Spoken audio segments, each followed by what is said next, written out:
Bases de datos. Diariamente interactuamos con bases de datos. Cada vez que escribimos una búsqueda en Google, publicamos un estado en Facebook o Twitter, hacemos clic en un video de YouTube, subimos una foto a Instagram, enviamos un mensaje por WhatsApp. En todos esos casos estamos interactuando con una base de datos. Sin embargo, las bases de datos suelen estar ocultas, protegidas de aquellos que pudieran usar esa información de manera indebida. Es común escuchar que tal o cual información no está en la base de datos o que alguien pone su nombre en una casilla de búsqueda y ya está en la base de datos. Pareciera que la información aparece en un aplicativo casi por arte de magia. Si tenemos en cuenta que la información es uno de los mayores activos del mundo contemporáneo, no es de extrañar que sea un bien tan protegido y oculto. Pero esta protección hace de las bases de datos una especie de objeto metafísico que creemos conocer, damos por hecho que existe, pero no siempre tenemos la capacidad de definir. Básicamente, una base de datos es un conjunto ordenado de, obviamente, datos. ¿Pero qué son los datos? En términos simples, un dato es un símbolo que puede ser interpretado en términos cuantitativos o cualitativos. Un número es un dato, pero también puede ser una letra, una palabra, una oración, incluso el valor verdadero o falso. Pero no todos los objetos digitales son datos. Una imagen, un archivo PDF, un video no son datos, sino conjuntos organizados de bytes. Esto es importante porque suele confundirse una base de datos con un repositorio de almacenamiento de archivos. Ambos recursos suelen estar relacionados, pero no son lo mismo. Veamos, por ejemplo, el caso de un catálogo de una biblioteca. En estos catálogos hay varios tipos de información.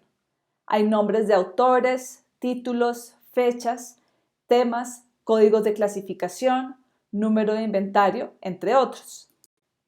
Pero estos datos por sí mismos no hacen una base de datos. Primero deben ordenarse en registros. Un registro consiste en un grupo de datos que constituye un elemento. Así, cada ficha catalográfica es un registro o elemento que contiene los datos que describen un libro. Una forma común de agrupar los datos es a través de filas. Cada fila corresponde a un registro y cada columna a un tipo de información. De este modo, si quisiera hacer una base de datos de una biblioteca, la primera tarea sería definir las columnas o campos que ordenarán la información. Una columna para los nombres de los autores, otra para los títulos, otra para las fechas y así para cada uno de los tipos de información que requiera. Después de todo esto consistirá en ingresar la información de cada registro fila por fila. Y listo, ya tenemos una base de datos. Pero ¿qué sucede si queremos incluir en nuestro catálogo los artículos de revistas, pero también un registro de los videos y audios que tenemos en nuestra biblioteca? Si continuamos por este camino, tendremos dos opciones. Crear campos que van a quedar vacíos en una tabla cada vez más ancha o crear una base de datos por cada colección. Así, tendríamos que hacer una base de datos para las revistas, otra para los videos, una para los audios y así con todos los demás objetos. El problema radica en que si quisiera buscar por un tema, tendría que abrir la base de datos de libros y luego la de artículos para encontrar todos los elementos que coincidan con mi búsqueda. Por esta razón, se inventaron las bases de datos relacionales. En estos sistemas, las tablas se relacionan según un diseño establecido por los creadores de la base de datos. De esta manera podemos tener una tabla que contenga solamente los datos de los autores, bien puedan ser solamente sus nombres, pero también fecha de nacimiento y muerte, lugar de nacimiento, nacionalidad, entre otros.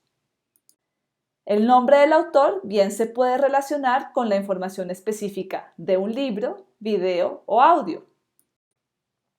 Incluso se puede establecer una tabla con temas que pueden asociarse con los materiales de la biblioteca. Esto facilita la construcción de sistemas de información más complejos y sobre todo más rápidos. Hoy en día, las bases de datos no solamente existen en forma de tablas. Nuevos formatos y sistemas permiten que la información se guarde más como las fichas catalográficas de antaño. Así, en lugar de inventar un complejo sistema de relaciones entre tablas, solamente deberíamos hacer colecciones. Por ejemplo, una colección para los libros, otra para las revistas, otra para los videos, etc.